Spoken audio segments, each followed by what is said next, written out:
Dieu aussi a son projet. Amen. Mais nous voulons que dans notre vie, que ce soit les projets de Dieu qui tiennent. Gloire à Dieu. Même si nous ratons nos projets, ce n'est pas si grave. Amen. Nous voulons que les projets de Dieu d'abord, premièrement, Amen. Il est écrit ceci dans Proverbe au chapitre 7 et au verset 4. L'Éternel a tout fait pour un but, même le méchant pour le jour du malheur. Amen. Amen. Même quand nous voyons le méchant, ce n'est pas une surprise, c'est Dieu qui l'a fait. Et Dieu les a placés là pour les jours du malheur. Amen. Amen. Je prends encore Proverbe 19, verset 21.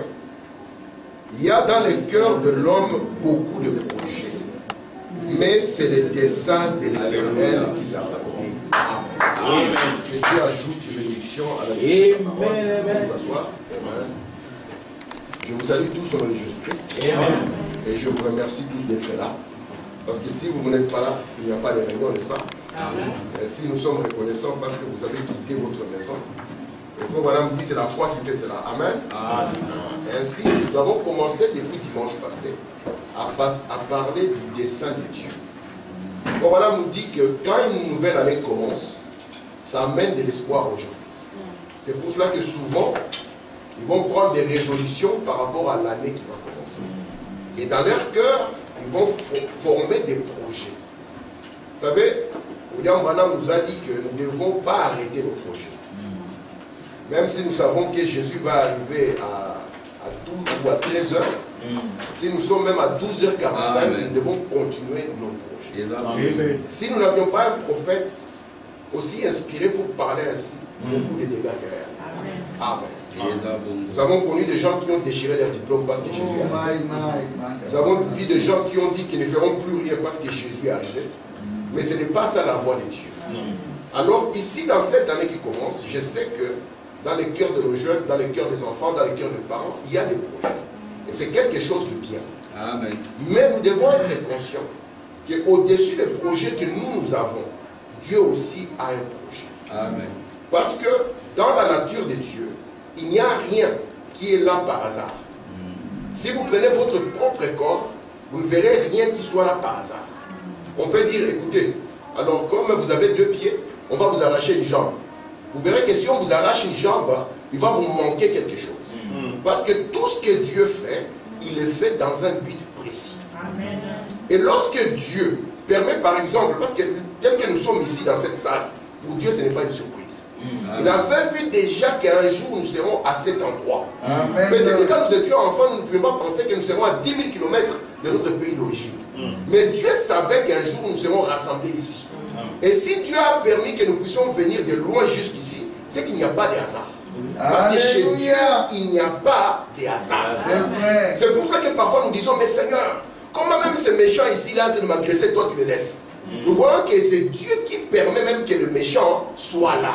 Parce que tout ce que Dieu fait, il le fait dans un but. Amen. Et ici, au-delà de tout, nous voulons d'abord que le dessein de Dieu, le projet de Dieu puisse s'accomplir. Vous allez voir que si aujourd'hui nous parlons du nom de Jésus, c'est parce que dans la vie de Jésus, le projet de Dieu s'est accompli. Si nous n'accomplissons pas le projet de Dieu, nous serons effacés. Peu importe l'argent que nous puissions avoir, je vous dis la vérité. Au temps de Jésus, il y avait des hommes riches, notamment les jeunes hommes riches, dont nous ne connaissons même pas le nom. Et au temps de Jésus, il y avait peut-être les grands prêtres de Jérusalem. Et des gens qu'on pouvait chanter dans des chansons. Mais le nom de Jésus ne peut jamais être effacé. Je vous dis, le nom de Jésus ne peut jamais être effacé. Parce qu'il a accompli totalement la volonté de Dieu. Et lui, il en était conscient depuis qu'il était petit. Frère Branham me dit, un jour, il était en train de parler, et puis Marie et Joseph sont venus. Ils lui ont dit, mais ton père et moi, nous t'avons cherché. Frère Branham dit, Marie en parlant comme ça, elle brisait même son propre témoignage. Et Jésus a insisté, est-ce que vous ne savez pas que je devais faire les affaires de mon père? William Branham dit, s'il était identifié seulement comme fils de Joseph, il serait dans l'atelier, en train d'apprendre des choses. Mais Jésus, quand il est venu sur la terre, il savait pourquoi il était là. Et il n'y a rien qui devait l'arrêter par rapport au projet de Dieu dans la vie de Jésus-Christ. Amen. Écoutez, frère Branham, dans Je sais que mon Rédempteur est vivant. Vous allez voir que c'est ça le but pour lequel nous venons à l'église. Je prends le paragraphe 10. C'est prêché le 6 avril 1958. Maintenant, nous voulons d'abord faire entrer dans nos esprits que rien ne peut nous détruire tant que le dessein de celui qui nous a créés n'a pas été accompli. Donc rien ne peut nous détruire. Nous pouvons même être dans un accident total, même un avion peut exploser à 10 000 km. C'est déjà arrivé, il y a une dame qui est tombée à 10 000 km, vous avez compris. La seule est sortie. Parce Parce que aussi longtemps que le dessein de Dieu n'est pas accompli, rien ne peut vous arriver. Amen. Il faut vraiment dire que cela devait être une consolation. Vous savez, plusieurs fois on a voulu tuer Jésus.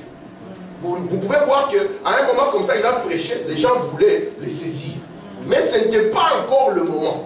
Mais quand le moment est arrivé, c'est Jésus lui-même qui a dit à ses disciples, voici le temps est arrivé, je dois descendre maintenant à Jérusalem. Et il faut vraiment dire, il ne peut rien arriver. Nous avons été créés pour un dessein. Dieu nous a créés pour un but. Il y a un but principal et il y a d'autres buts qui vont accompagner cela. Parce que tel que nous sommes sur la terre, nous devons aussi faire face aux besoins de la terre, n'est-ce pas? Oui. Amen. Nous n'allons pas dire que nous nous enfermons ici comme un monastère et nous oublions le reste. Ça finira dans une confusion. Amen. Amen. Regardez ici dans la voie du Seigneur. C'est prêché le 21 mars 64. Au paragraphe 68, le prophète dit: frères, sœurs, si vous avez la vie éternelle, je vais vous dire quelque chose d'abord, avant que je continue à lire. Beaucoup de gens pensent que la vie éternelle se retrouve à l'église. Moi et frère Ramon, on n'a pas un truc à bouger ici pour vous donner la vie éternelle. Il n'y a rien ici qui peut vous donner la vie éternelle. La vie éternelle, on vient avec quand on entre dans le monde. Est-ce que vous me comprenez? La vie éternelle, vous venez avec. C'est vrai qu'en entrant dans la chair, vous oubliez votre origine. Mais en vous, il y a déjà la vie éternelle. Amen. Même quand vous n'aviez pas encore cru le message, la vie éternelle était en vous. Amen. Même quand vous étiez... Parce que dans la parole, nous avons vu même des prostituées. Et ces prostituées-là avaient la vie éternelle. Tandis qu'il y avait des souverains sacrificateurs qui avaient occupé l'église. Ils avaient pris l'église en otage. Oui. Mais ils n'avaient pas la vie éternelle. Amen. Donc maintenant, quand vous avez la vie éternelle, la parole, ce qu'elle fera simplement, c'est de vous rappeler qui vous êtes. Amen. Et c'est de vous rappeler d'où vous venez. C'est tout ce que la parole fera. Il faut vraiment dire, si vous avez la vie éternelle, donc si vous avez la vie éternelle, c'est que vous avez existé avant même d'entrer dans la chair. Amen. Vous étiez dans la pensée de Dieu. Je vais le dire autrement. Vous êtes une partie de Dieu. Amen. Amen. Maintenant, si vous êtes une partie de Dieu, il faut madame me dire, donc vous avez la vie éternelle, c'est que vous étiez prédestiné à faire une certaine chose. Amen. Exactement comme votre corps. Chaque partie de votre corps est prédestinée à faire quelque chose. Il faut madame continuer. Peut-être une bonne ménagère. Donc Dieu, quand il voulait une bonne ménagère, dans son économie, il a pris une partie de lui. Et cette partie l'a envoyée sur la terre pour que cette partie soit une bonne ménagère. Est-ce que vous êtes avec moi? Amen. Je continue. Peut-être quelque chose d'autre. Un bon cuisinier. Un bon professeur. Amen. Parce que ce qu'un chrétien fait, il le fait bien. Amen. Sinon, il ne le fait pas. Amen. Vous êtes avec moi? Amen. Une bonne infirmière. Un bon frère, un bon voisin. Parce que tout ce que Dieu voulait faire, hein, vous savez, Jésus-Christ, quand il est venu, il était notre modèle. De ce que Dieu est quand Dieu devient un homme. Vous me comprenez? Amen. Donc si Jésus était un mauvais voisin, ça signifie alors que Dieu serait un mauvais voisin s'il était un homme. Amen. Mais nous savons que Jésus-Christ était un bon voisin. Il était un bon frère. Il était tout ce qu'on pouvait avoir de bon. Et il dit ici maintenant, mais personne ne peut prendre votre place. Amen. Très bien. Donc si Dieu voulait avoir une bonne ménagère, si cette ménagère dit non, moi je n'aime pas le ménage, je ne veux plus ça parce qu'on ne considère pas, moi je vais devenir un bon professeur, elle va échouer. Parce que Dieu, ce qu'il voulait, c'est d'avoir une bonne ménagère, et cette bonne ménagère s'appelait peut-être frère Tim. Vous comprenez ça? Je continue. Dieu vous a donné une place. N'est-ce pas merveilleux? Que Dieu dans son économie nous donne une place. Parfois nous pensons que Dieu ne voit pas les souffrances que j'ai. Dieu ne voit pas ce que je traverse. Non.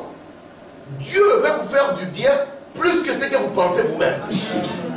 Et Dieu vous a donné une place. C'est pour cela que même les problèmes qui nous arrivent, vous comprenez ce qu'il dit? Même les problèmes qui nous arrivent, Dieu sait quelque chose de cela. Amen. Et Dieu parfois prédestine, c'est la même pas parfois, Dieu les a prédestiné. Très bien. Vous savez qu'un jour, Frère Branham était en train de laver la voiture. Et la sœur Meda voulait que Branham puisse corriger Joseph. Et Frère Branham n'a pas voulu le faire. La sœur a claqué la porte. Vous savez ça?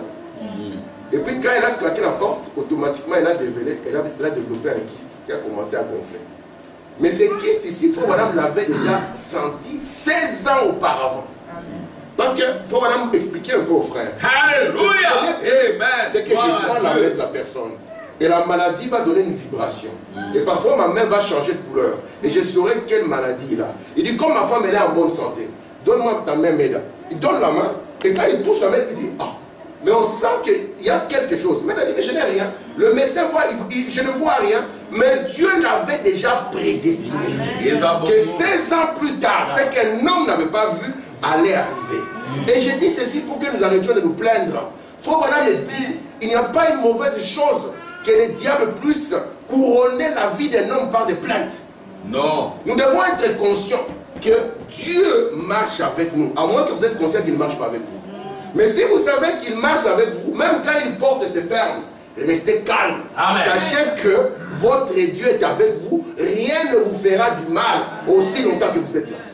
Amen. Est-ce que vous êtes avec moi? Amen. Je dis bien, rien ne vous fera du mal aussi longtemps que vous êtes là. C'est pour cela que, à une époque comme ça, aux États-Unis, il y avait dans une église des gens en train de prier. Ils louaient le Seigneur. Et les gens sont venus avec des armes, ils ont tiré. William Branham dit, les balles sont tombées. Hein, comme les maïs chez nous. Les balles sont tombées par terre. Juste les gens étaient sous l'onction et la grâce de Dieu. Alléluia. Ils n'ont pas dit, les Allemands n'auront plus revenir parce que nous avons été attaqués. Nous devons appeler la police pour que la police nous protège. La police ne protège personne. C'est Dieu qui vous protège.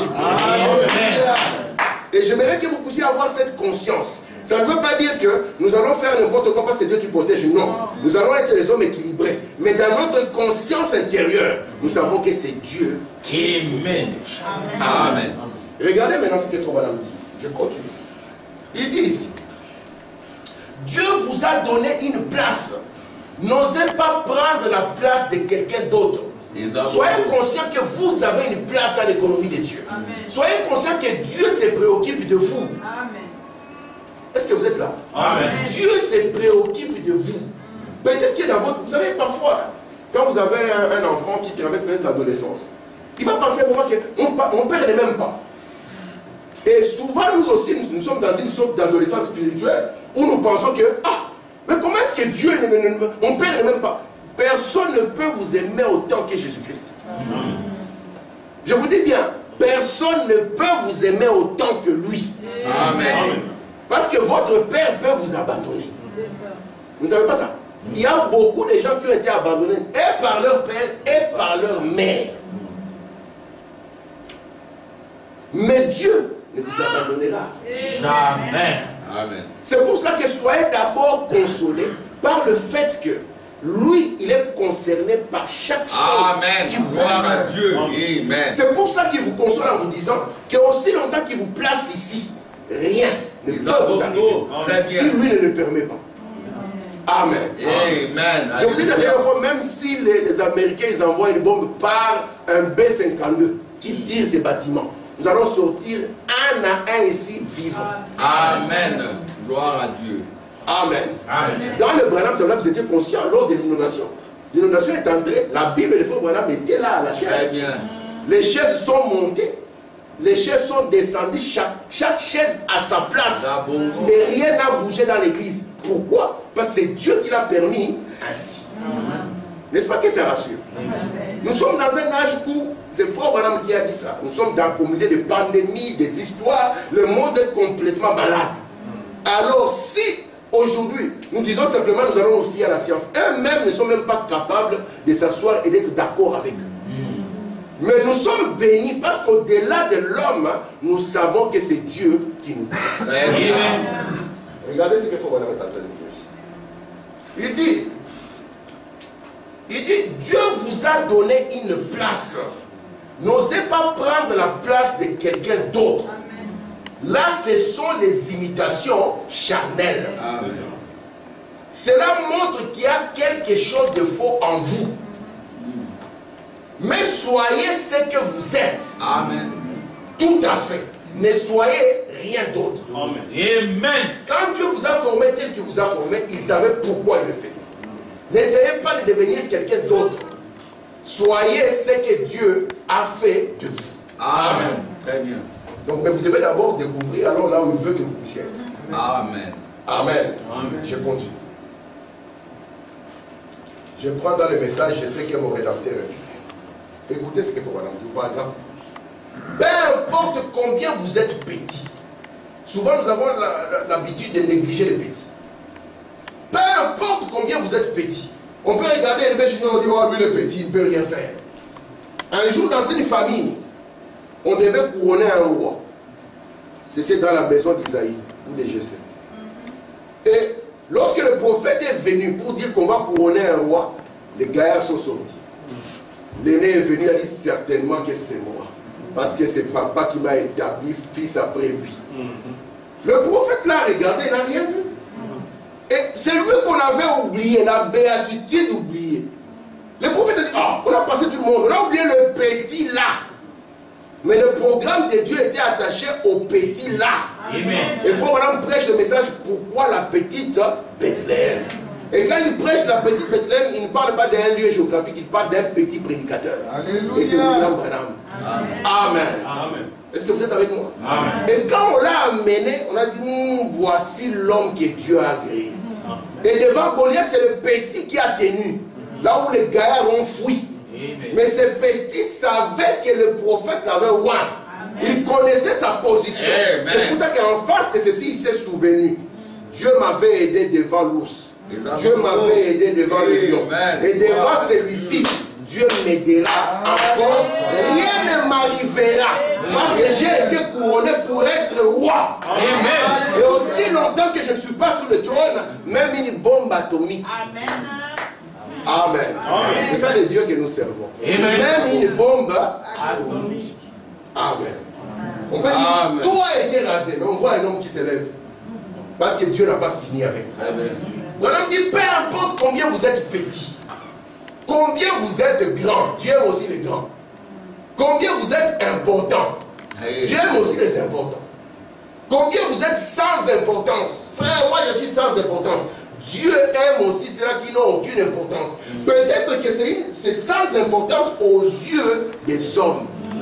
Mais vous serez d'une importance capitale aux yeux de Dieu. Amen. Amen. Lorsque Frère Branham écrivait à Fandler, Fandler c'était un frère qui était aussi sans papier aux États-Unis. Il avait quitté la Suisse. Il était attaché au ministère de Frère Branham. Il a connu aussi les histoires de papier que les Africains connaissent. Alors, lorsque Branham parlait à Fandler, il a commencé à lui dire, Fandler, lorsque Jésus t'aime, il sera jaloux de toi. Il laissera les autres faire des choses que toi, il ne te laissera pas faire. Il dit, il y a des choses que toi tu feras et les autres, c'est eux qui vont tirer maintenant les bénéfices ou le succès de tes œuvres. Il dit, parce que c'est comme cela que Dieu fait. Amen. Donc Dieu aime aussi des gens qui sont sans importance aux yeux des hommes. Mais vous êtes important aux yeux de Dieu. Amen. Amen. Merci Jésus. Je vous pose une question. Si on vous propose de vous arracher un doigt, lequel vous allez donner? Vous allez voir que vous arrêtez un instant. Alors que vous pensez que les petits doigts étaient sans importance. Tout ce que vous avez est important. Vous êtes là? Amen. Frère Branham me dit, ouais, comme nous sommes une église ici, nous sommes semblables à une horloge. Vous voyez l'horloge? L'horloge, pour qu'il tourne, vous voyez, moi j'ai en face de moi l'horloge qui est là. Ça me permet de savoir quelle heure. Pour que nous puissions savoir quand est-ce qu'on a commencé et quand est-ce qu'on évolue. Mais pour que les aiguilles là tournent, les aiguilles c'est la partie visible de la montre, n'est-ce pas? C'est moi et frère Armand. Lui il est là, je sais pas quoi, grave et lui petit. Alors, nous sommes le parti visible, n'est-ce pas? Mais pour que nous puissions donner l'heure, il faut que derrière nous il y ait des milliers d'engrenages qui parfois ne sont même pas visibles. C'est ce que Frère Branham dit. N'est-ce pas? Parfois nous allons avoir, ah frère Tim prêche bien, frère Ama prêche bien. Parfois cela sera dit, non pas à cause de nous, mais à cause peut-être d'une petite ménagère que Dieu placera juste quelque part dans un coin et qui avant de venir dira, Seigneur, souviens-toi d'eux. Alléluia. Amen. Amen. Amen. Parce que si vous enlevez seulement ce qui est derrière, la partie visible, vous verrez que votre montre est devenue inutile. Amen. Vous voyez maintenant qu'aux yeux des hommes, ce qu'on ne voit pas est plus utile que ce qu'on est en train de voir. Amen. Amen. Voici pourquoi Dieu donne à chacun une place. Amen. Que personne d'autre ne peut. Alléluia. Amen. Amen. Je continue ici. Il dit, vous êtes ici, peu importe combien vous êtes petit, combien vous êtes grand, combien vous êtes important, combien vous êtes sans importance. Amen. Vous êtes ici pour servir un dessein. Amen. Tout comme mon doigt est ici pour servir un dessein. Alléluia. Mon ongle est ici sur mon doigt pour un dessein. Mon œil et chaque partie de notre corps sont là pour servir un dessein. Cela n'a pas été placé ici juste pour voir de quoi ça aurait l'air lorsque ce serait placé ici. Amen. William Branham donne un exemple. Il dit en Inde, parfois, les gens sacrifient une partie de leur corps pour leur divinité. Il peut dire, il va regarder le soleil en face. Et après un moment, à force de recevoir cette lumière, il va devenir aveugle. D'autres, par exemple, moi j'ai déjà vu la photo, il peut lever la main. Il lève la main et il la garde en haut. La main levée. Pour être un sacrifice par rapport à la divinité qu'il croit. Et après un moment, sa main, comme elle n'est plus là dans l'utilité, n'est-ce pas? Vous allez voir que cette main va sécher. Et cette main va faire quoi? Va s'atrophier. Parce que tout ce qui devient inutile, la loi de la mort doit le frapper. Vous comprenez cela? Est-ce que c'est clair? Amen. Même chez un homme, s'il y a une partie du corps qui ne fonctionne plus dans le but de Dieu, vous verrez que si par exemple c'est une jambe qui a été accidentée, elle va automatiquement diminuer en taille. Pourquoi? Parce qu'elle n'accomplit plus le dessein ou le but pour lequel elle a été créée. Est-ce que ça va? Amen. Amen. Continuons un peu. Nous avons quelques belles citations de Frère Branham ici. Je suis ici dans 1 sur 1 million. Prêché le 24 avril 65 au paragraphe 103. C'est ainsi que vous voyez les gens commettre des bévues, des erreurs. Ils s'achoppent à cela. Ils se butent à cela. Ils s'imaginent ceci et cela. Mais ça ne marche pas correctement. Nous le voyons. Il y a une façon de marcher correctement. Et moi, je veux dans ma vie marcher comment? Correctement. Qui ne veut pas marcher correctement? Qui lève la main? Ah, ok. C'est Elisabeth avait dit non, je veux marcher correctement. Nous voulons tous marcher correctement, n'est-ce pas? Parce que nous ne venons pas ici faire du théâtre. Nous venons ici parce que nous tous, nous voulons avoir davantage de Jésus en nous. N'est-ce pas? Amen. Moi, je ne viens pas ici pour vous montrer que je suis capable de prêcher, non. Amen. Les sœurs ne viennent pas ici pour montrer que moi j'ai la robe la plus longue. Ça nous mènera à quoi à la fin? Mais nous venons ici pour que nous puissions marcher correctement. Amen. Même si nous allons au Vietnam où il n'y a pas de frères. Mais nous voulons que nous puissions être capables de faire quoi? De marcher correctement. Et il faut pas dire, parce que vous savez, aujourd'hui dans les églises, on marche correctement par rapport aux pasteurs. On marche correctement par rapport aux frères. On marche correctement par rapport aux yeux. C'est l'adolescence spirituelle comme juste les enfants. Amen. Quand papa est là, tout le monde le fait. Bonjour papa, Dieu te bénisse. Tu regardes ton fils, tu sens qu'il y a une vibration fausse. Et nous ne voulons pas être un peuple comme ça, vous savez ça? Moi j'ai vu des gens avoir peur de leur pasteur au point que si le pasteur sait que son nom, il peut tomber dans les pommes. Mais si nous le craignons lui, et que lui n'est pas là, maintenant on a fait quoi? Amen. C'est pour ça qu'ici nous voulons que vous puissiez être authentiques. Amen. Amen. Amen.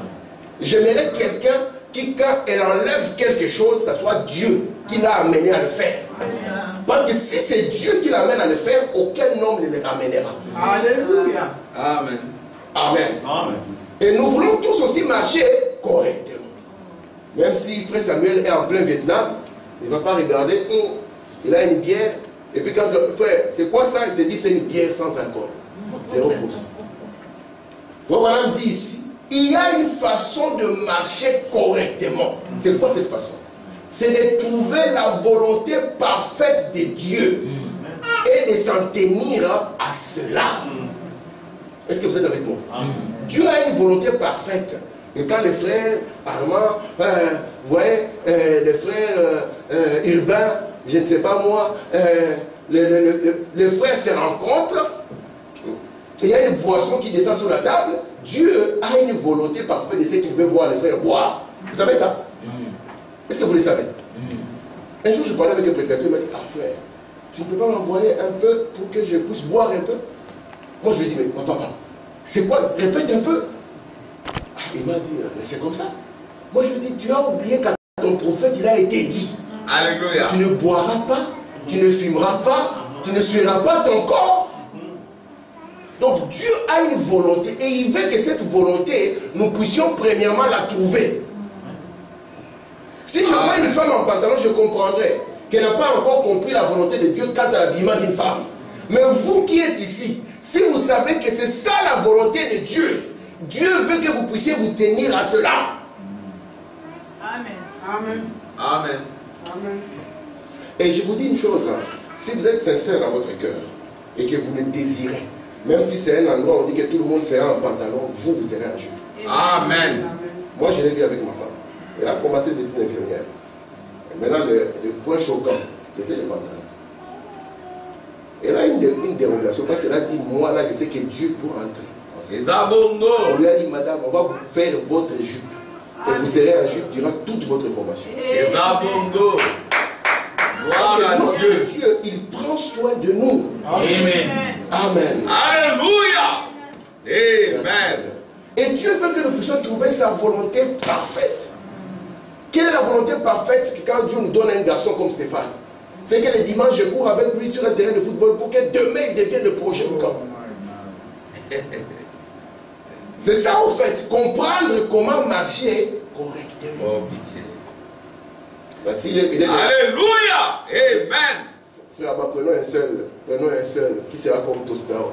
Comme ça, lui, si ça passe, il va acheter une église pour nous. Ce n'est pas la volonté de Dieu, vous savez ça? Non. La volonté de Dieu veut que, si Dieu nous donne des enfants, que nous puissions être des bons pères. Très bien. Que nous puissions être des bonnes mères. Et c'est quoi une bonne mère? C'est une mère évangélique. Amen. Une mère comment? Une mère évangélique. Donc quand Dieu te donne des enfants en tant que mère, par exemple, Alléluia. Dieu a une volonté parfaite. Gloire à Dieu. Parce qu'il y a beaucoup de gens qui n'ont pas d'enfants. Vous êtes avec moi? Amen. Il y a beaucoup de gens qui n'ont pas d'enfants. Il y a même des gens qui ont le moyen mais ils n'ont pas d'enfants. Et quand Dieu nous donne des enfants, c'est qu'il a une volonté parfaite quant à cela. Amen. Et Dieu veut que nous puissions trouver cela. C'est ça la famille. Parce que la première famille vient de Dieu lui-même. Il s'appelait d'abord Elohim. Alléluia. Il est devenu Jéhovah. Ouais. Qui signifie Dieu avec sa famille. Et le premier attribut qui vient de lui, c'est qu'il est père. Et Dieu est quel genre de père? Ah, merci frère. On vient de découvrir que Dieu n'est pas grand-père. Moi, je vis avec ma mère, donc elle a une approche différente de moi par rapport aux enfants. Amen. Quand elle fait comme ça, je dis maman, ça c'est grand-maman. Moi, si je les mène comme ça, je vais les perdre. Il faut que moi, je les mène. Amen. Que je puisse encourager ce qui est bien et décourager ce qui est mal. Et c'est ce que Dieu veut faire avec nous. Mais une chose, ayez confiance en Dieu. Amen. Amen. Je vais continuer ici. Alléluia. Alléluia. Merci Seigneur. Je prends ici dans Exposé, à la page 280. Amen. Nous savons en toute certitude que le plan de Dieu se trouve dans l'élection. Moi j'aime beaucoup quand on parle d'élection. Ici ce n'est pas l'élection comme les élections en Afrique, où avant de voter, on connaît déjà celui qui va sortir. Mais ici, c'est l'élection de Dieu. Ça signifie que c'est Dieu qui te choisit, qui vote pour toi. N'est-ce pas merveilleux? Alléluia. Donc tu es le candidat de Dieu. Et ici, Fobana nous dit, nous savons en toute certitude. Donc il n'y a pas de doute en nous. Que le plan de Dieu se trouve dans l'élection. Je suis sûr que beaucoup de gens ici, si on leur dit, quelle est la preuve que Dieu t'a aimé? Il dira, parce que j'ai la plus grosse voiture du quartier. Non, c'est faux. Pour avoir une plus grosse voiture du quartier, tu n'as même pas besoin d'être un chrétien. Non. Non. Alléluia. Il y a plusieurs moyens, légal et pas légal, qui peuvent te permettre d'avoir de l'argent. N'est-ce pas? Il y a des moyens légaux et d'autres qui sont complètement des moyens illégaux. Tu peux vendre une blouse blanche, avoir la plus grosse voiture. Maintenant, l'amour de Dieu pour toi, c'est quoi? Frère Branham me dit, l'amour de Dieu s'est exprimé dans le fait que Dieu nous a choisis. Alléluia. Donc, il nous a donné une place. Amen. C'est en cela qu'il y a l'amour de Dieu. Voici pourquoi Paul a dit, qu'est-ce qui peut nous séparer de l'amour de Dieu? Est-ce le manque d'argent? Vous ne savez pas le premier. Lisez Hébreu. Lorsque Dieu parle de la foi, il va montrer que ceux qu'ils ont précédés, ils n'avaient ni nourriture, ils ont souffert, ils étaient habillés en peau de brebis et d'herbe, n'est-ce pas? Ils étaient cachés même dans les antres de la terre. Oui. Mais ils savaient que Dieu les aimait. Écoutez maintenant la suite. Amen. Les choix étaient décidés en lui. Donc Dieu devait voter. Il a pris son bulletin de vote. Mais en lui, il avait déjà le choix de son candidat. Je continue. C'était le dessein de Dieu de susciter un peuple semblable à qui? À lui. Donc Dieu voulait avoir un peuple qui est semblable. Quand on dit semblable, un peuple qui le ressemble. Amen. Je continue. Qui serait une épouse parole. Donc une épouse parole, c'est un peuple qui est comme Dieu. Yes, sir. C'est pour ça qu'on nous a montré un agneau immolé et on nous a parlé d'un agneau comme immolé. Vous comprenez ça? Amen. Donc c'était, les choix de Dieu, c'était quoi? D'avoir un peuple qui soit semblable à qui? Au pasteur? Non. Au pape? Non. À l'évêque? Non. À l'archevêque de Canterbury? Non. Mais qui soit semblable à lui. Et on va l'appeler l'épouse parole. Je continue. Elle a été choisie en lui avant la fondation du monde. Tu n'avais encore rien fait.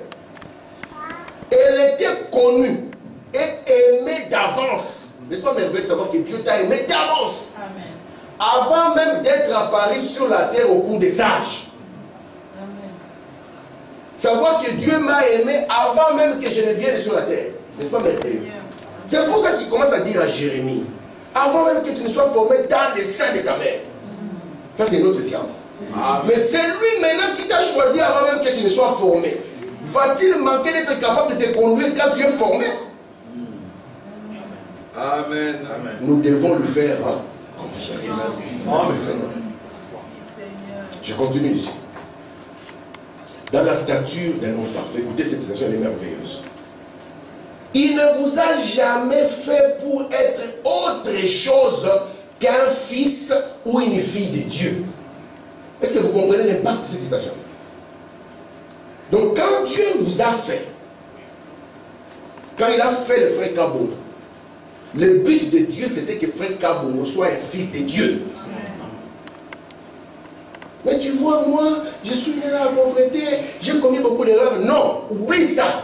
Dieu, quand il t'a fait, Amen. son but, c'était d'être une fille de Dieu.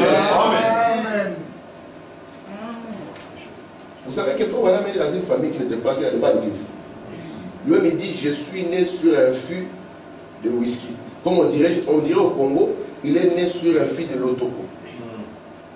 Et pourtant, c'est lui que Dieu prend pour en faire un prophète. Alléluia.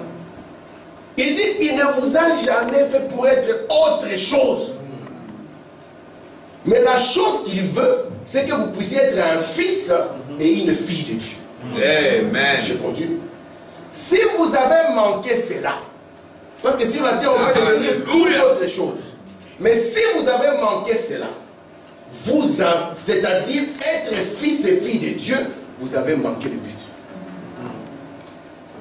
Vous savez que ce mot fils de Dieu a coûté la vie à Jésus-Christ. Donnez-moi un seul verset dans la Bible où Jésus dit je suis Dieu. Il n'y en a pas. Prenez les 4 évangiles où Jésus dit je suis Dieu, c'est moi Dieu. Non. Il a dit simplement aux frères là-bas qui avaient pris l'église en otage. Il leur a dit je suis fils de Dieu. Et eux, ils comprenaient l'impact de ça. Alléluia. C'est là, ils ont dit, vous entendez? Répète encore. ça l'a conduit à la croix. Et frère Branham dit, lorsqu'il vous fait, c'est pour être semblable à qui? À lui. Voici pourquoi Jésus-Christ, on dit, il est l'image du Dieu invisible. Dieu, dans le fait de descendre, sa première position de descente, c'est Jésus-Christ. Amen. Amen. Amen. Et ce que Dieu a été, on l'a vu en Jésus. Amen. Amen. Et ce que Jésus était maintenant, donc le Dieu là qu'on ne voyait plus est devenu visible en Jésus. Et maintenant, le Jésus tant aimé est descendu dans son peuple. Amen. Vous comprenez? De sorte qu'aujourd'hui, si vous voulez voir Jésus-Christ, cherchez-le dans la forme de son peuple. Amen. Vous avez compris? Amen. Très bien. Je continue. Si vous avez manqué cela, c'est-à-dire être fils et fille de Dieu, vous avez manqué le but. Je n'ai jamais vu ça. Lorsque parfois un homme est sur la terre, quand on dit il a raté sa vie, c'est la seule condition qu'on ne regarde pas. Je vous dis. Parce que Jésus physiquement a raté sa vie. Oui. C'est vrai. Pour que nous puissions avoir une vie sur la terre qui va. Amen. Jésus a raté sa jeunesse. Il a raté. Oui, très bien. Pas de boulot, il dort dans les parcs. Aujourd'hui, c'est où la rencontre? Nous avons veillé dans les parcs Astrid. Nous avons dans les parcs royaux. On sera où, frère Armand? Botanique. Oui. C'est là où le maître sera avec nous. Amen. Jésus, physiquement parlant, a raté la vie. Oui. Même les habits qu'il a fait, on les lui donnait. On ne connaît pas Jésus comme un très grand homme d'affaires. C'est pour ça qu'aujourd'hui, il n'est plus le modèle. Le modèle est devenu de réussite. Lukaku, je ne sais pas moi, pour ceux qui voient, Bill Gates, je ne sais pas qui encore, c'était le modèle. Mais lui, dans la vie naturelle, il a échoué. Pas de femme, pas de fiancé, rien du tout. C'est Jésus. Alléluia. Amen. Mais regarde là-bas, Josué, le voisin là de 2 maisons après.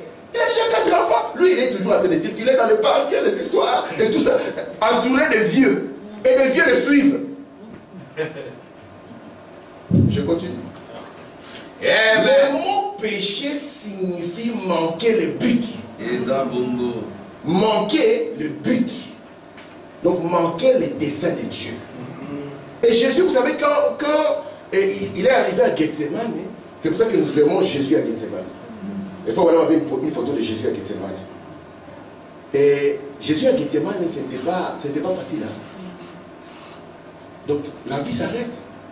Tu n'as rien fait, papa. 30 ans, quand on est jeune comme ça, 30 ans c'est beaucoup. Hein? Mais quand tu arrives à 30 ans, c'est juste maintenant. Tu as encore besoin de combien? 60. Si tu arrives à 90, tu te dis, je vais prolonger encore un peu. Jésus n'avait que 30 ans, le pauvre, quand il commençait son ministère. Et à 33 ans, parce que la plupart des parents ici sont bien plus âgés que Jésus. Oui. C'était une vie courte. Hein? Une vie courte. Amen. Mais quand il était dans cette position, il savait que soit, je continue, frère Branham dit, Jésus avait le droit de prendre aussi une sœur, d'aller vers les rabbins et on bénit Jésus. C'était son droit. Pourquoi il ne pouvait pas le faire? Il n'y a aucune loi qui nous dit ça. Mais il a sacrifié beaucoup de choses. Amen. Pour que vous puissiez être bien. Amen. Alléluia. Est-ce que vous le savez? Jésus n'a pas voulu se marier pour que votre mariage soit stable. Amen. Gloire à Dieu. Pour que vous puissiez vous rentrer chez vous, vous êtes content.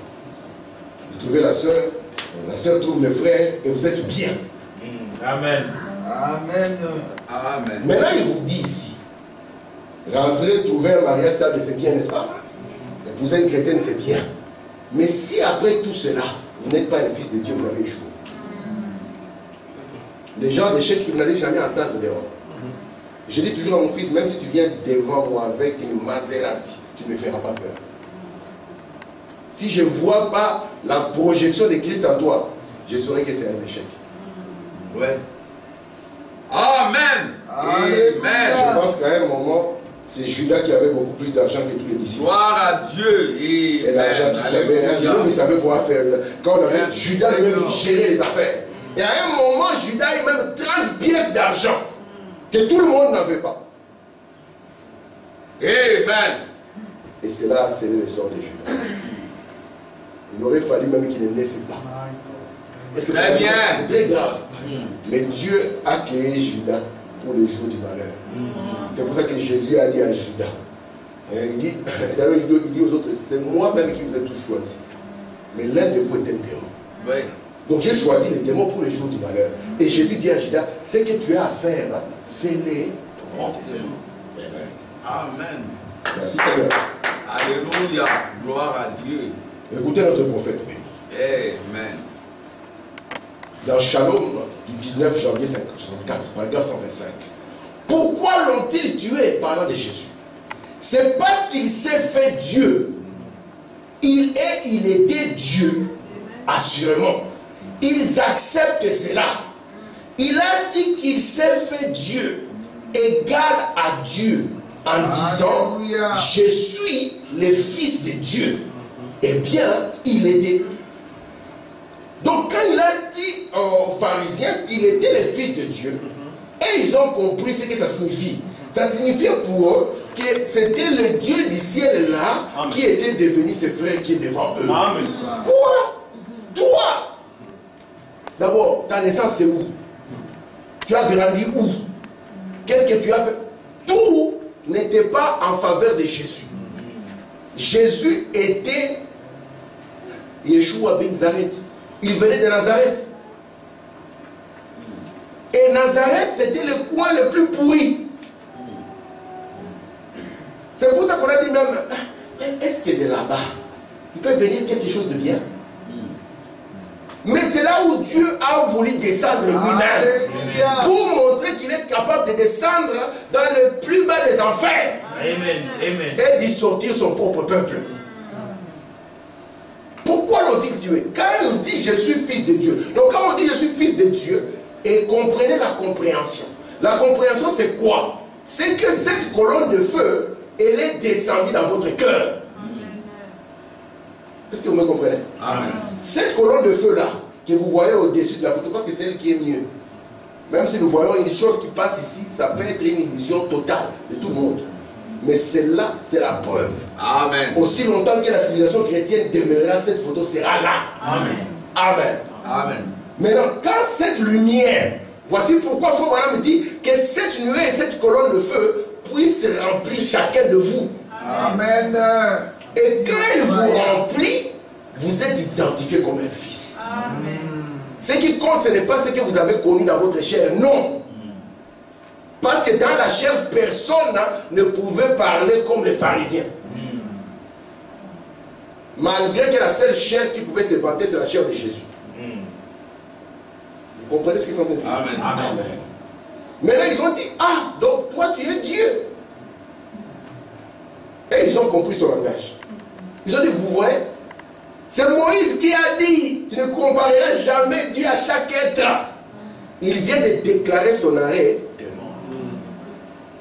Si vous voulez toucher un musulman dans le fond du cœur, dites-lui que Dieu a un enfant.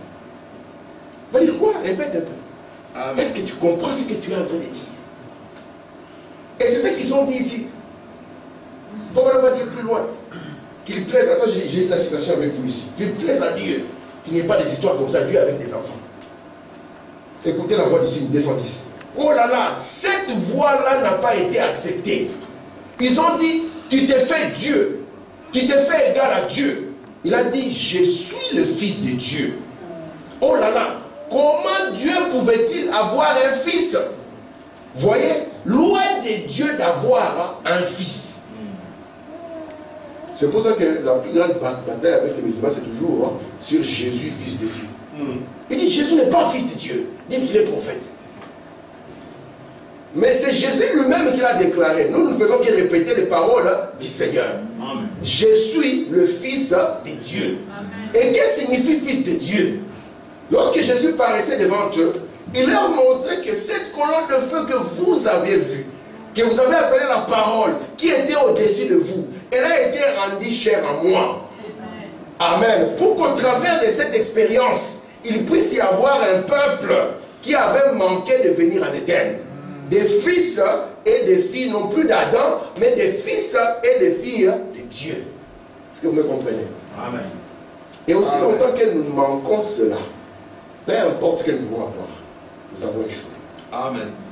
Amen. Vous me comprenez, les amis? Amen. Peu importe ce que nous avons échoué. Même si mon fils me fait voyager dans un jet privé, s'il n'a pas arrêté de dire à mon fils a échoué, tu le regardes et dis mon fils, tu as échoué. C'est ce que la maman d'Elvis Presley a fait. Elvis Presley, il avait une voiture avec le pare-choc en or massif. Quand il est venu voir sa maman lui a dit, Elvis, je n'étais pas élevé pour ça. Les mamans corrompues aujourd'hui vont dire, hé, mon enfant est arrivé, oh. Que la fête commence. Donc tout ce que vous pouvez avoir, si vous n'avez pas atteint cette position élevée, votre vie a été gâchée. Vous me comprenez? Amen. On a parlé de Jésus à cause de ça. C'est pour ça que Jésus, quand il est venu, il était le modèle du premier fils. Amen. Dans la prise du Saint-Esprit.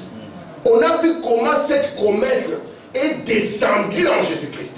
C'était devant tout le monde. Et Dieu a dit, voici mon fils, en qui je me plais éternellement. Ce n'était pas l'expérience unique de Jésus. C'est l'expérience de chaque fils et chaque fille. Est-ce que vous me comprenez? Amen. Voici pourquoi la Bible dit, n'avons pas peur d'appeler Jésus notre frère. Amen. Amen. Donc les frères de Jésus.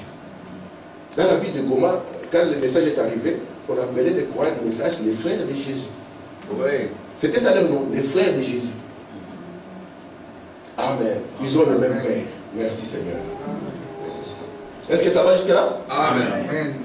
Écoutez dans Hébreux chapitre 1, parce que la question était, est-ce que Dieu peut-il avoir des fils? Et si vous vous souvenez, dans Genèse chapitre 6, la Bible dit que les fils de Dieu avaient vu les filles des hommes et qui sont descendus. Nos amis les témoins, ils ont dit, ce sont des anges. Les anges sont descendus sur la terre pour avoir des bébés avec les êtres humains. Voilà, nous a dit c'est une fausse prophétie. Et Hébreux chapitre 1er, verset 5 le confirme. Écoutez ce que Dieu dit. Car auquel des anges, ils ont dit qu'ils sont des anges. Mais là Dieu pose la question, auquel des anges Dieu a-t-il jamais dit, tu es mon fils, je t'ai engendré aujourd'hui? À quel ange Dieu a-t-il dit ça? Il n'a jamais dit ça à un ange. Écoutez, encore, je serai pour lui un père, il sera pour moi un fils. Dieu ne l'a jamais dit à aucun ange. Amen. Amen. Mais Dieu a quand même un fils. Et il a des fils. Amen. Et il a des filles. Amen. Vous voyez que c'est une position qui est même au-dessus d'une position d'ange. Oui. Un ange, c'est un serviteur. Amen. Mais le fils, lui, il demeure. Amen. Parce qu'un serviteur ne demeure pas toujours. Hein. Non. Moi, je travaille à un endroit. Si on me propose le double, je dis aux collègues, bonne continuation. Je prends mes histoires, je m'étale. Mais si je suis un fils, je demeure. Amen. Amen. Amen. Donc, les fils de Dieu, ce ne sont pas des anges. Amen. Amen. Amen. Les filles de Dieu ne sont pas des... comment on dit ça? Comme elle nous a dit, c'est toute une histoire de sexe d'ange. Mais nous ne croyons pas aux anges féminins. Continuons. Sinon, on aurait des prédicatrices. Vous comprenez ça? Parce qu'un ange signifie un message. Mais nous croyons aux sœurs qui témoignent. Amen. Amen. Je prends ici dans Luc au chapitre 3. Si vous avez le temps, lisez à partir du début. Moi, j'ai synthétisé juste pour vous montrer quelque chose. Vous allez voir que dans Luc 3, on parle de la généalogie de Jésus. Vous comprenez ça? Amen. Et on commence à montrer toute la famille de Jésus. Et moi, j'ai pris les quelques versets de la fin. On montre que Jésus est descendu, vous voyez, fils de Mathusalem, fils d'Enoch. Bon Dieu, amen. Fils de Mathusalem, fils d'Enoch, fils de Jared, fils de Malel, fils de Caïna, fils d'Enos, fils de Seth, fils d'Adam, fils de qui? Vous voyez la provenance d'Adam. Adam était un fils de Dieu. Amen. Et c'est pour ça qu'on montre que cette lignée-là, c'est cela qu'on appelait les fils de Dieu. C'est cette lignée ici qui est partie se joindre à la lignée des Caïns. Ce sont les fils des hommes. Vous êtes les fils de Dieu. Amen. Et Adam était un fils de Dieu. Amen. Et quand Dieu l'a placé sur la terre, c'était pour un dessein. Amen. Et Adam, le fils de Dieu, a échoué. Vous savez cela? Amen. Amen. Il a échoué. Et il a fallu alors que Dieu puisse refaire un autre Adam. Et qu'il puisse venir lui-même dans la forme de cet Adam. Le deuxième et le dernier. Amen. Vous êtes avec moi? Amen. Le deuxième et le dernier. Amen. Qui est venu toujours comme un fils de Dieu. Parce que les fils de Dieu viennent d'une première sémence. Et de cette sémence, parole parlée. Faut maintenant me dire, on ne dira plus à Ève, viens faire des enfants. Non. La parole sera prononcée. Amen. Amen. Et cette parole, comme elle est une sémence, elle va produire des fils et des filles. Amen. Amen. N'est-ce pas que c'est merveilleux? Amen. Merci Seigneur. Alléluia. Amen. Et l'Adam, fils de Dieu ici, ce n'est pas celui que vous avez vu chuter. Ce n'est pas l'homme de Genèse chapitre 2. Non. Parce que Dieu est esprit. Amen. Amen. Amen. C'est pour ça que notre insistance ici n'est pas la chair. Amen. Non. Moi, je ne peux pas vous bâtir par la chair, ça ne marchera pas. Le meilleur endroit où on essaie de corriger la chair, c'est la prison. Celui qui a raté maman, qui a raté papa, qui a raté l'école, le seul endroit qui lui reste, c'est la prison. On appelle ça les lieux de rééducation. Mais ici, nous voulons viser l'homme intérieur. Amen. Parce que si nous visons l'homme intérieur, nous serons victorieux. Amen. Peu importe que vous soyez en Chine, que vous soyez au Japon, frère ou pas frère, c'est l'homme intérieur qui tient tout. Amen. Vous êtes avec moi? Amen. Amen. Parce que si nous voulons, nous pouvons mettre des lois, toutes les sœurs, hauteur du talon, 3 cm. Mais il faut me dire, après, moment, ça ne tiendra pas. Oui. Ça sera juste comme une coutume. Mais nous voulons que le même Dieu qui est descendu en Jésus-Christ, ce soit le même Dieu qui descend en nous. Amen. Alléluia. Est-ce que vous comprenez ça? Amen. Quel est notre désir? Nous voulons que le même Dieu qui est descendu en Jésus, qui a dit celui-ci est mon fils, puisse descendre en nous. Amen. Yes, sir. Amen. Parce qu'il faut vraiment dire, le Saint-Esprit monte et descend sur des hommes de chair. Amen. Amen. Amen. Merci Seigneur. Regardez ici. Dans la grande lumière brillante, paragraphe 92. Nous ne pouvons pas être des gens ordinaires. Est-ce que vous comprenez ces mots? Nous ne sommes pas des gens ordinaires. Nous devons être des gens exceptionnels. Ce qui fait l'exception, ce n'est pas l'argent. Ce qui fait l'exception, c'est la présence de la colonne de feu. Amen. Faut même dire, nous ne devons pas être habituels. Parce que le peuple de Dieu est un peuple particulier. Amen. C'est ce qu'ils ont été au cours des âges. Quand Dieu a un peuple, c'est un peuple particulier. Ce peuple-là peut entrer. Il entre comme ça dans le bureau du médecin. Le médecin le regarde, il dit, mon frère, je suis désolé, selon l'analyse, les livres et tout ce que j'ai comme appareil, il te donne 2 mois. Tu le regardes droit dans les yeux, tu dis, je risque de t'enterrer. Pourquoi ça? Parce que le Fils de Dieu est avec toi. Amen. Amen. Amen. C'est par lui que Jésus a vécu. Et c'est par lui que Jésus a vaincu. Amen. Amen. C'est pour cela que nous allons réussir à devenir une bonne église lorsque nous serons contents de savoir que ça c'est un fils de Dieu, ça c'est une fille de Dieu. Au-delà d'être un fils de l'église et une fille de l'église. Comme frère Amar a parlé aux enfants. Il a dit, il faut que le Saint-Esprit comme Jean, Amen, puisse être en vous dès les saints de l'église. Amen. Pour que vous puissiez sortir, non plus simplement comme le bon membre de l'église. Amen. Je suis en train de me diriger vers la fin. Écoutez, frère madame. Dans la statue de l'homme parfait, je vais lire à peu près 4 ou 5 citations, je m'arrête. Paragraphe 51. Dieu vous place ici pour être un chrétien. Oh. Pour être quoi? Je pensais qu'il aurait dit un millionnaire. Dieu vous place ici pour être quoi? Est-ce que vous avez déjà vu ça comme une ambition? Ambition de vie. Qu'est-ce que tu vas devenir enfant? Moi je vais être un chrétien. Non. Si ton frère, ah oui, mais ça à côté. Qu'est-ce que tu veux venir, maman? Regardez ici. Dieu vous place ici pour être un chrétien. Amen. C'est une forte déclaration. C'est peut-être parce qu'on a perdu le sens du mot chrétien. Parce qu'on pense chrétien, on pense que c'est une église chrétienne. Qui vous l'a dit? Vous pouvez être là avec les croix partout, les images, la barbe, les robes, mais vous n'êtes pas une église chrétienne. Amen. Frère Branham me dit, il vous place ici pour être un chrétien. Si vous filez d'un côté et revenez, passez à un réglage. Donc si vous n'êtes pas un chrétien, il faut qu'on puisse vous régler. Il n'y a qu'une chose qui peut vous régler, c'est l'écriture. Alléluia. Le Saint-Esprit dans l'écriture vous règle. Alléluia. Il vous ramène directement à la cible. Maintenant la question, qu'est-ce que signifie être un chrétien? J'étais en train de parler avec quelqu'un, il m'a dit, frère, le christianisme est terminé. Alors, je lui ai dit pourquoi? Parce que dans mon christianisme, il y a isme. Et le temps des ismes est fini. Je lui ai dit, tu as mal compris. Amen. J'ai dit, en anglais, le mot christianisme n'existe même pas. C'est Christianity. Il n'y a pas de isme. Oui. Il y a ton isme tombe. J'ai dit, chrétien signifie quoi? Il m'a dit, chrétien signifie l'imitation de Jésus. J'ai dit, non. Tu as mal compris. Il m'a dit, Frère m'a dit que l'âge du christianisme a duré 3 ans. J'ai dit, oui, c'est vrai. Ça signifie les ministères de Jésus sur la terre. Mais être chrétien, c'est quoi? Alléluia. J'attends un frère, moi c'est pour moi. Le christianisme n'est pas fini. N'est-ce pas, frère? Parce qu'on veut tout finir, c'est la fin de tout.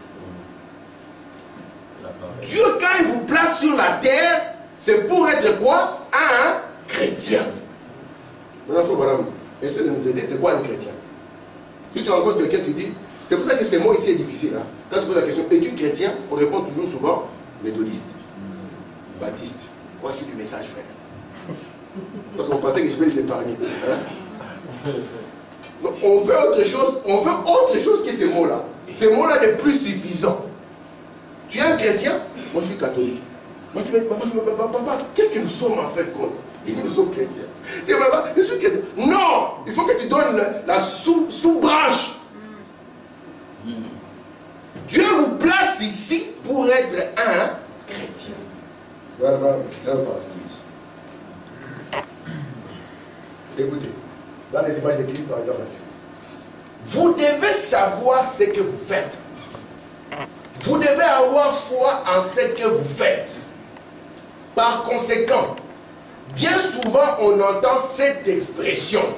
Oh, mais qu'est-ce qu'un chrétien? Certains limitent cela au fait d'aller à l'église. N'est-ce pas? Jupe longue, cheveux naturels. N'est-ce pas? Cheveux naturels, jupe longue. Chrétien. On a limité ça au fait d'aller à l'église, d'appartenir à un tabernacle.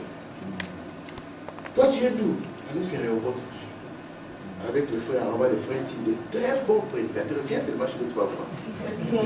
Une fois que tu goûtes, tu parles. Il faut maintenant poser la question, mais j'ai entendu, c'est quoi être un chrétien? Il dit, beaucoup de gens, ils ont limité ça au fait d'aller à l'église. Est-ce que nous sommes contre? Non. Il faut madame dire, d'aucuns diront qu'un chrétien, c'est un membre d'église. Est-ce que nous sommes contre? Non. Disons, frère madame, pour que nous puissions être certains. Écoutez, frère madame. Quelqu'un qui s'affilie à l'église, je crois que tout chrétien devait le faire. Donc, il devait avoir son église, qu'il va appeler un church home. Là où il se sent chez lui à la maison. Amen. Il doit aller à l'église. Il doit contribuer avec son temps, sa prière et son argent. Mais je ne crois pas que c'est le christianisme. Dans tous les mouvements, les gens vont à l'église, non? Amen. Ils contribuent avec le temps de prière et l'argent. Ah oui, hein? Mais il faut dire, je ne crois pas que c'est ça le christianisme. Vous voyez? C'est qu'un chrétien, c'est ce que fait un chrétien après être devenu chrétien. Quand il est devenu chrétien, il a son église, ouais, et il y va. Mais cela ne veut pas dire que parce qu'il est fait, il est chrétien. Ça va jusque-là? Amen. Je suis à la fin, ne vous en faites pas. Quelques citations à la fin. D'autres diront non. C'est le fait d'aller à l'église et de servir une déclaration de credo et d'être loyal envers l'enseignement qu'apporte l'église. Nous sommes l'église différente des autres. Nous sommes capables de vous montrer que l'enlèvement a déjà eu lieu. Nous sommes capables de vous montrer que ce que vous attendez, il y a longtemps que c'est passé. Et vous allez attendre, attendez seulement, vous allez voir. Vous attendrez longtemps. C'est ce qu'il faut garantir là-bas. D'autres diront non, c'est le fait d'aller à l'église et de servir les déclarations de credo et d'être loyal envers les enseignements qu'apporte son église. Faut le dire. Et il y en a d'autres qui diront que porter un petit quelque chose sur eux. Les frères, les dimanches sont en cravate. Ils pensent que c'est ça ce qui les rend chrétiens. Au temps de Jésus, il n'y avait pas de cravate. Mais il y avait des chrétiens. Je continue. Une petite croix ou quelque chose. C'est ça le signe d'un chrétien. Vous voyez que ça devient bien. Est-ce qu'on a dit que vous ne devez pas soutenir l'enseignement sur lequel c'est la parole? Il faut soutenir cela. Mais ce n'est pas parce que vous soutenez l'enseignement que vous êtes un chrétien. Est-ce que vous savez que Caïn, il avait aussi son enseignement? Et que même Judas, il soutenait l'enseignement de Jésus. Amen. Judas croyait que Jésus était le Messie. Alléluia. Et il prêchait aux gens. C'est lui que vous attendez. Sinon vous allez attendre longtemps. Il est déjà là. Amen. Mais pourtant Judas était un démon. Amen. C'est pour ça que nous croyons que cette vérité est venue vers nous dans la conduite, dans l'ordre et dans la doctrine. Amen. Vous comprenez? Amen. Il faut vraiment dire, ce n'est pas porter quelque chose. Mamie Esther, si quelqu'un porte une croix, je ne suis pas contre. Mais il ne faut pas dire, comme j'ai une croix dans ma voiture. Frère Madame avait une croix, moi aussi je mets une croix. Alors je suis un chrétien. S'il suffisait que de ça, on allait distribuer les croix ici. Chacun dans la voiture, celui qui n'a pas la voiture, il met autour du cou et il rentre chez lui. Je continue ici. Je suis en train de finir. Faut Madame dit. Paragraphe 30. Et bien ensuite, certains d'autres croient que s'ils allaient brûler une chandelle ou faire pénitence. Un jour, il y a un frère qui est venu au message. Il a dit, j'ai tellement fait du mal dans le monde. Il voulait maintenant qu'on puisse lui donner une punition. Ah oui, hein? Quand on lui a dit, si tu te répands dans ton cœur, Jésus te pardonne, ce n'était pas suffisant. Si c'est aujourd'hui, je vais demander à frère qu'on puisse le fouetter. Comme ça, il sera délivré. Il voulait vraiment faire quelque chose. Il ne faut pas de pénitence. Les catholiques, c'est fouetter jusqu'au sang. C'est fouette. Pour les péchés que j'ai fait hier. Et le lendemain, il recommence encore. Faut Madame dit ici qu'ensuite certains croient que s'ils allaient brûler une chandelle ou faire pénitence, que c'est cela, c'est être chrétien. S'ils étaient simplement immergés dans l'eau, nous croyons à l'immersion, n'est-ce pas? Amen. Tu es chrétien, pourquoi? J'ai été baptisé. Qui t'a dit que ça? C'est ça l'affaire. Et c'est lui qui était à la croix, qui était mort. Qui l'a baptisé? Amen. Il était à la croix, non? Qui croit qu'il est sauvé? Qui croit qu'il est perdu? Ah, moi, j'aimerais être à sa place. Hein.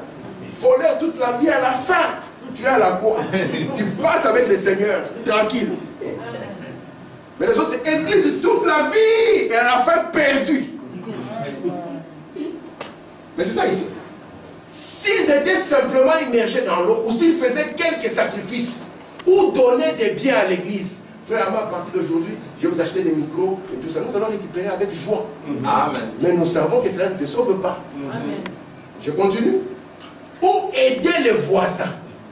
Acheter du charbon à la veuve et des souliers à l'orphelin. Ce sont les actions qu'un chrétien devrait faire. Amen. Mais cela ne fait pas d'eux pour autant des chrétiens. Ça devient difficile d'être chrétien. Oh Seigneur. Frère, moi je vais être chrétien. Amen. D'autres diront,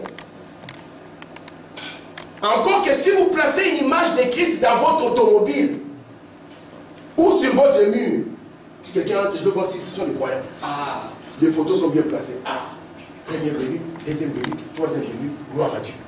Amen. Je me sens sécurisé. Faut voilà, ce n'est pas ça. Ou sur votre mur que cela est un signe d'un chrétien. Eh bien, toutes ces choses sont très bien. Mais je ne crois pas que le fait de porter une image fait de vous un chrétien. Je crois que le fait d'être une image de Christ fait de vous un chrétien. Alléluia. Très bien. Pas de porter, mais d'être. Pas d'avoir, mais d'être. Nous quittons le verbe avoir, nous entrons dans le verbe être. Je termine par cette citation. Ce n'est pas ce que nous montrons de l'extérieur. C'est ce qui se passe à l'intérieur qui fait de nous ce que nous sommes. Amen. Que le Seigneur vous bénisse.